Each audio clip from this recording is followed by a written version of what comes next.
கழுதை இருந்துச்சான், வயிறு நிறைய சாப்பிட்டுருச்சு. வழியில ஒரு புலிய பார்த்துருச்சு. கழுதைக்கு வயிறு நிறைஞ்ச உடனே சேட்ட ஆரம்பிச்சிடும். புலி கிட்ட போய் கேட்டுச்சான், சாப்பிட்டியா? இல்ல. நான் சாப்பிட்டேனே, நான் புல்லு சாப்பிட்டேன். புல்லு, நீ தான் புல்லு சாப்பிட மாட்டீங்க. புலி சொல்லிச்சான், நான் புல்லு சாப்பிட மாட்டேன், நான் புல்ல சாப்பிட்றவங்கள சாப்பிடுவேன். கழுதைக்கு கோவம் வந்துருச்சு. நீ என்ன சாப்பிட்டுருவிய? நான் சாப்பிட்டேன்ல புல்லு. ஆமா, அது என்ன கலர்? நீ சாப்பிட்ட புல்லு உனக்கு தானே தெரியும் என்ன கலர். அது ப்ளூ.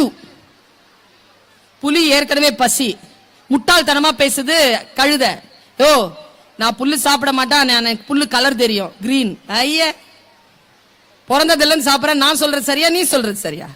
சரி வா, சிங்கத்துக்கிட்ட போலாம். சிங்கம் கேட்டுச்சான், என்னடா பிரச்சனை, எதுக்குடா வந்தீங்க?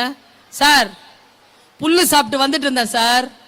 இந்த புலி புல்லு சாப்பிடாது சார். நான் சாப்பிடுற புல்லுக்கு இது கலர் சொல்லுது சார், அது புல்லு சாப்பிடாது சார். என்ன கலர்டா புல்லு சாப்பிட்ட நீ? நான் ப்ளூ கலர் புல்லு சாப்பிட்டேன் சார்.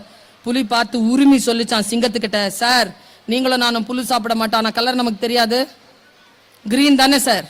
சொன்னா கேட்க மாட்டேங்குது சார் இது. சிங்கம் கூப்பிட்டுச்சான் கழுதைங்க, வாடா.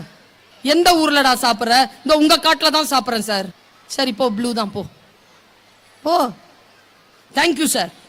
இந்த ஆர்குமெண்ட் பண்ணிச்ச இந்த புலி, இதுக்கு ஏதாவது தண்டனை கொடுங்க சார், அறிவே இல்லை சார் அதுக்கு. புலிய கூப்பிட்டுச்சான் சிங்கம், இங்க வா. எதுக்கு ஆர்கியூமெண்ட் பண்ண அதுக்கிட்ட? 5 மாசத்துக்கு இனிமேல் பேசக்கூடாது நீ. யாரு? புலி. வாய மூடிட்டு இருக்கணும், போ அப்படின்ச்சான். புலி கேட்டுச்சான், எனக்கு ஒரே ஒரு விஷயம் சொல்லு, நான் பேச மாட்டேன், நீ எனக்கு ராஜா, நான் உன் தண்டனை ஏத்துக்கிறேன், ஒரு காரணத்தை மட்டும் சொல்லு, என்ன ஏன் தண்டிச்ச? நான் சத்தியத்தை தானே சொன்னேன்.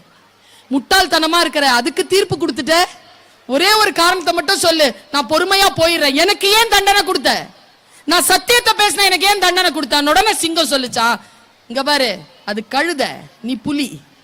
மக்கள் உன்னை மேத்ஸ்ல நல்லா எழுதுனா உன்னை புலி தான் சொல்லுவாங்க. வீரத்தில் நல்லா யாவனாவது இருந்தானா உன் பேரை சொல்லி தான் பாராட்டுவாங்க. நீ மெக்னானிமிட்டியான ஒரு அனிமல்.